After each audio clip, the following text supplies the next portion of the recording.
안녕하십니까. 서울대학교 구강암면외과 전문의 얼굴뼈 천재 맥스구강외과 박재봉 원장입니다.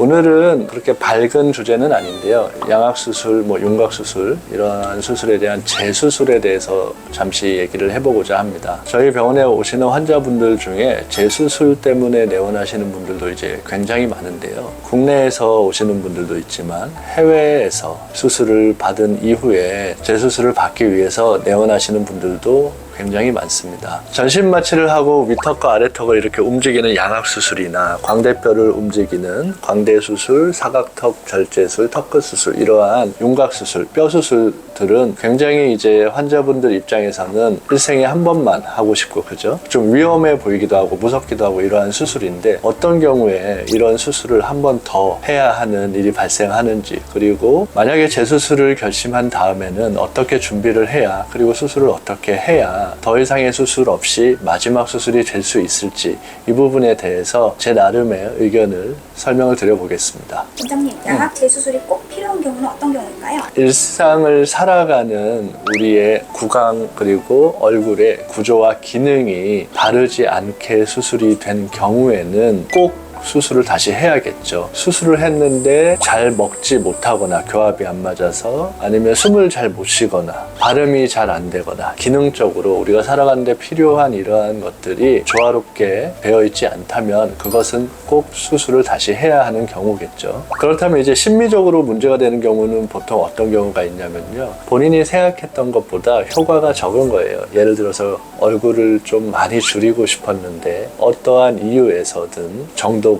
약해서 본인이 만족을 못하는 경우, 아니면 턱이 좀 나오고 중안부가 꺼져 있었는데 수술을 통해서 이것을 시계 방향으로 이렇게 회전을 해서 입체적이면서 동안의 얼굴로 가고 싶어서 이제 수술을 했는데 그 정도가 너무 과해서 상악이 마치 원숭이처럼 튀어나오고 코는 들리고 턱은 너무 들어가고, 이러한 경우들도 꽤 있고요. 주걱턱 환자들이 수술을 진행을 했는데 이 들어가는 정도를 기도의 공간을 고려치 않고 너무 많이 집어넣어서 기도 공간이 줄어들므로 코골이나 이러한 숨쉬는 게 좀 많이 힘들어져서 이렇게 하는 경우도 있고, 그래서 예를 들어서 이제 각도가 틀어지거나 너무 심해지거나 좀 부족하거나 이러한 경우에는 수술을 통해서 우리가 위턱과 아래턱을 옮기거나 조금 더 삭제하거나 이런 식으로 이제 기능적으로 문제가 없는 한도 내에서 할 수는 있겠지만, 만약에 너무 과도하게 삭제가 된 부분은 양악수술로 해결할 수는 없고 보형물,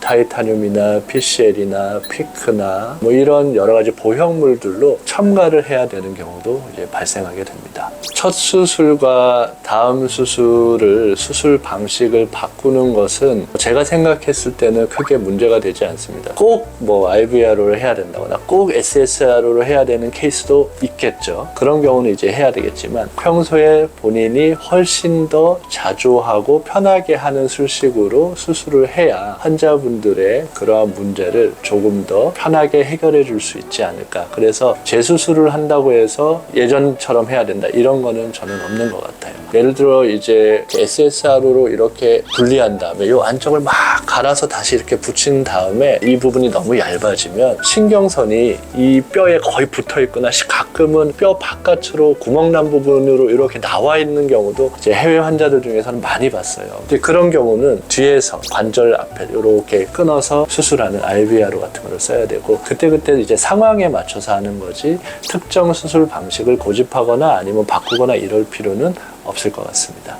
초기 재수술을 하는 부분에 대해서도 좀 궁금해 하실 텐데, 예를 들어서 이제 수술을 딱 하고 나왔는데 어떤 이유에서인지 얼굴이 완전히 비틀어져 있다는 거, 핀이 다 풀려, 이런 경우에는 바로 이제 열어서 들어가서 다시 조이고 다시 이렇게 하면 되기 때문에 기존의 수술 방식대로 기존의 술자한테 하는 게 맞을 것이고, 한 달 정도 됐는데 붓기도 이제 덜 빠지고 그때까지는 아직 만족스럽지 못한 경우가 되게 많거든요. 수술을 다시 하고 싶다고 이제 다른 병원에 오시는 경우들이 꽤나 있어요. 그럴 경우에는 저는 이제 보통은 담당 주치의 선생님께 다시 가서 차분하게 이제 얘기를 하고, 이게 만약에 조금 기다려서 어느 정도 돌아올 수 있는 수준이면은 기다려보고 나중에 뼈가 다 굳은 다음에 한 6개월 있다가 다시 한번 고려를 해봐라 이렇게 얘기를 드리고, 선생님과 이제 소통이 안 되시는 분들도 있는데 그런 경우에도 일단 최대한 기존 병원에 이제 얘기를 해보고, 그게 안 됐을 때는 새로운 병원에서 처음부터 분석부터 진단까지 다 천천히 한번 해보는 것이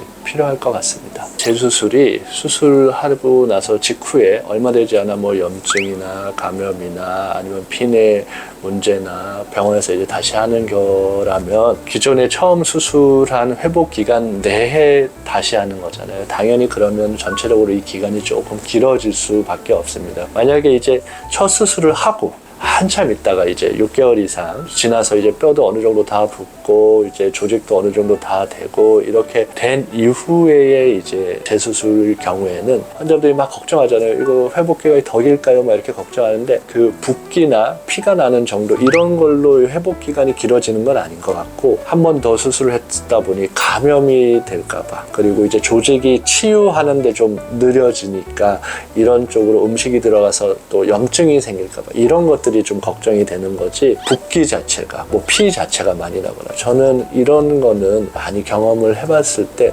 크게 걱정되는 사항은 아닐 것 같습니다. 추천하지 않는 케이스는 이라고 하니까 뭔가 이렇게 나눠서 말씀을 드려야 될 것 같은데, 그것보다는 양을 얘기하는 것 같아요. 처음에 이제 미용적인 양악 수술을 하는 환자분들한테도 수술로 변화될 수 있는 어떤 양이 너무 미세하면은 굳이 이러한 수술을 할 필요가 있나요? 라고 항상 이제 얘기를 드리거든요. 마찬가지로 양악 재수술은 수술의 두 번째 수술이니만큼, 어려운 수술이니만큼 정말로 조금 더 하고 싶어요 이러한 욕심으로 하는 거는 정말 추천드리지 않습니다. 만약에 또 불만족하면 또 수술하고 싶고 이러한 경우도 제가 많이 봤거든요. 꼭 수술까지 갈 필요 없이 여러 가지 뭐 요즘에 이제 여러 시술들 많잖아요. 그런 걸로 이제 해결할 수 있다면 그런 쪽으로 해결하는 것을 이제 추천하고, 조금 뭐 더 줄이고 뭐 이러한 것들은 핀 제거 수술할 때 뭐 조금 더 갈거나 이런 식으로 하는 것을 추천합니다. 만약에 꼭 양악 재수술을 해야 된다면 아주 꼼꼼하게 분석하고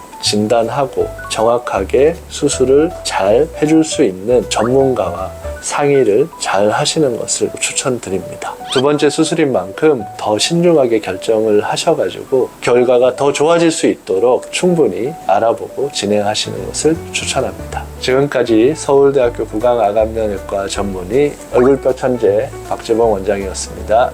감사합니다.